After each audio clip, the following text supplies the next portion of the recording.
Opinião. Olá, a opinião dessa semana dá prosseguimento ao tema da execução ilegítima de indivíduos por motivação política.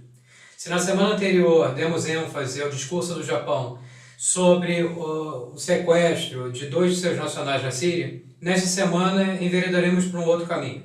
O caminho do discurso de solidariedade de estados independentes sobre essa postura adotada pelo Japão para enfrentar o incidente. O discurso oficial japonês sempre foi no sentido de não se curvar ou ceder ao terrorismo. Desta forma, deixa sempre claro que a intenção japonesa nessa luta de combate às práticas terroristas vem no sentido não militar de prestação de assistência humanitária aos refugiados da região. Com relação às execuções, restringiu-se a classificá-los como cruel, bárbaro, covarde e desumano. Para passo seguinte, propugnar pela persecução, prisão e responsabilização dos autores desses assassinatos, sempre no sentido de busca de uma justiça. Na sequência da posição oficial adotada pelo Japão, observam-se 3 pontos de vista sobre o tratamento dispensado ao tema do combate ao terrorismo. Um tom mais incisivo, referendado na erradicação total do Estado Islâmico e dos grupos terroristas que ali se espelham. Um grupo mais moderado, que reconhece o terrorismo como um problema, mas não se manifesta sobre a erradicação total. E um terceiro grupo, que condena o ato, mas não faz vinculação ou classifica como de terrorismo. Deixa antever como um ato violento, mas não classificado como terrorismo. Dentre os estados com discurso mais incisivo sobre a erradicação dos grupos terroristas, especialmente o Estado Islâmico, destacam-se por amostragem os Estados Unidos da América do Norte, a França e Portugal. A filiação dos Estados Unidos da América do Norte a este primeiro grupo mais incisivo é consequente da liderança que exerce na coalizão de países voltados ao combate ao terrorismo no Oriente Médio. Tanto é verdade que assim que tomou notícia do sequestro de seus nacionais, o governo japonês buscou a cooperação e o apoio primeiramente do governo americano. Naquela ocasião, foi atendido pelo John Kerry, que além de entender a posição japonesa, respondeu veementemente com o repúdio ao ato e com um sinal de cooperação e solidariedade, não só na prestação e busca de informações úteis, como também no empenho de atos que levassem à libertação dos nacionais. Tanto é verdade que no dia seguinte, o presidente Barack Obama estendeu a vigência da Lei de Emergência Nacional no que concerne ao repúdio aos atos terroristas praticados por estrangeiro contra o processo de paz no Oriente Médio. E, dada a notícia de execução do primeiro nacional japonês, veio não só a prestação da dita solidariedade ao povo, à família e ao governo japonês, como o empenho da boa convicção sobre a política internacional adotada pelo Japão e com relação ao ato em si, o repúdio veemente dessa conduta, a ordem em tom imperativo para a libertação do segundo nacional e dos demais reféns que estivessem em poder do Estado Islâmico, bem como a conclamação de que os Estados Unidos se empenharia na busca, na apreensão desses autores do sequestro para levarem à justiça. Interessante que esse discurso ele se perdeu um pouquinho no caminho, porque com a execução do segundo nacional japonês, o tom ele se enrijeceu.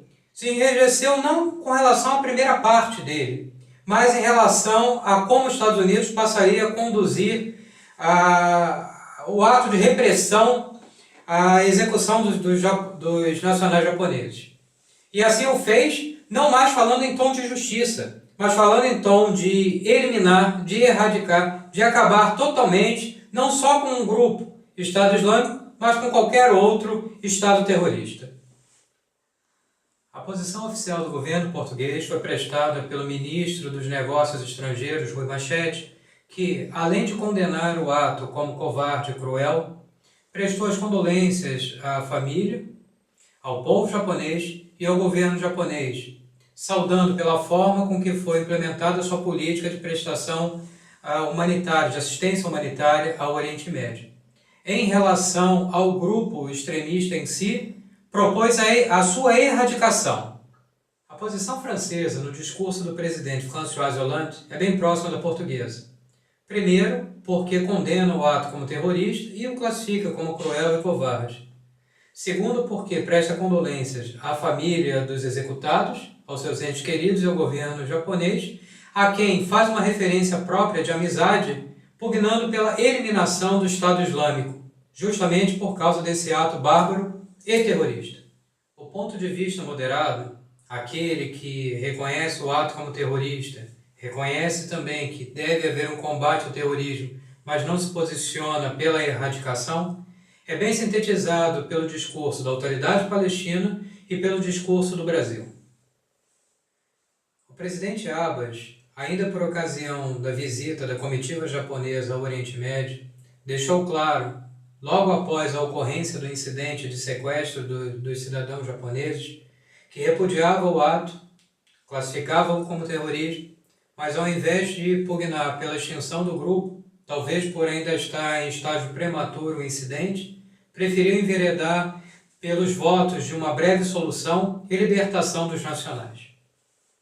O Brasil, por seu Ministério das Relações Exteriores, ao condenar o ato, deixou claro que a sociedade brasileira repudia o terrorismo e qualquer ato de violência política, independente da sua motivação. No mais, restringiu-se apenas a render as condolências à família dos executados, ao governo e ao povo japonês. Do ponto de vista da isenção, justamente por não adentrar à questão do terrorismo propriamente dito, Jordânia, Egito e Turquia bem ilustram esse grupo. Tudo isso na leitura feita pelo Japão por ocasião de sua visita oficial ao Oriente Médio.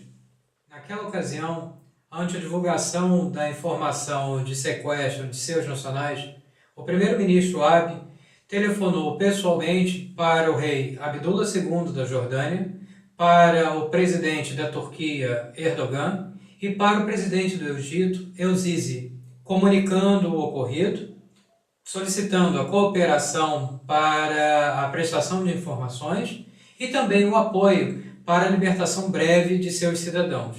Em resposta, recebeu dos três regentes a notícia de compreenderem a posição oficial do Japão e de se empenharem, além de desejarem, os votos de uma solução breve do incidente. E nada mais. Especificamente sobre a Jordânia, há que se fazer referência à aproximação necessária ocorrida mais adiante, quando o Estado Islâmico noticiou a execução do seu tenente aviador, se não fosse promovida a troca pela terrorista iraniana presa pelo governo daquele Estado. Questão essa que aproximou, na luta pela vida e libertação, Jordânia e Japão. Ante a controvérsia sobre o tratamento a ser dispensado à questão do terrorismo, talvez a melhor posição seja aquela sustentada no discurso oficial japonês, que do alto de sua dor institucional e do sentimento de repulsa contra os atos de assassinato contra seus cidadãos nacionais, ainda assim pugna pela busca da justiça, caracterizada pela prisão e responsabilização dos envolvidos. A grande questão é: o que significaria responsabilização dos envolvidos?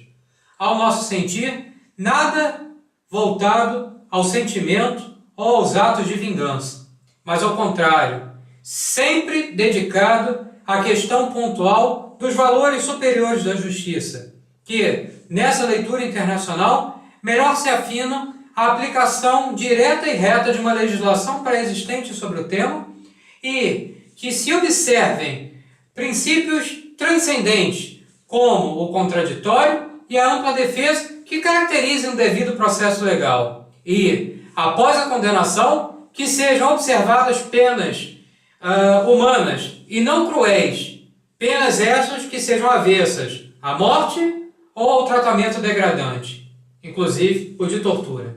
Afinal, não se pode justificar uma morte com outra, não é? Então, vamos pensar a justiça?